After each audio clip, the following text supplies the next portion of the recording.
আজ আমি তোমাদের সাথে শেয়ার করতে চলেছি একটা বিয়ের বাড়ির খাওয়া দাওয়ার মেনু। আমি কিন্তু এই ফার্স্ট টাইম কাঁসার থালায় খাচ্ছি কোনো বিয়ের বাড়িতে। খাবার প্রথমে দিয়ে দিল আমাদের ফিশ কাবিরাজির সঙ্গে গ্রিন ফিশ কাবিরাজিটা দারুণ ছিল, এতটা সফট, আমার ভীষণ ভালো লেগেছে। অন্যান্য জায়গায় অনেকবার ট্রাই করেছিলাম কিন্তু এটা যেন একটু বেশি সুন্দর ছিল খেতে।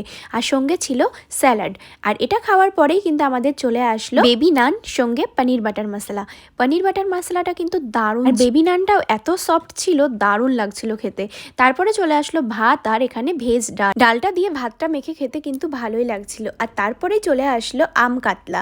আম কাতলা নামটা কিন্তু অন্যরকম শুনলেও কাতলা মাছটা খেতে কিন্তু ভালোই ছিল। আমি কিন্তু মাছের কোনো ঝোল নিয়েছিলাম না, শুধু মাছটাই খেয়ে। তারপর কিন্তু আজকে রাতের শো স্টপার বাসন্তী পোলাও, আর এখানে মাটন কষা। আসলে বাসন্তী পোলাওয়ের মধ্যে ছিল প্রচুর পনির, আর এখানে ছিল কাজু কিশমিশ, তার জন্য এটার নাম কিন্তু দিয়েছিল পনির পোলাও। আর সাথে মাটনটা জাস্ট দেখো অসাধারণ খেতে, এত নরম তুলতুলে, আমার কিন্তু বেশ ভালো লাগছিল।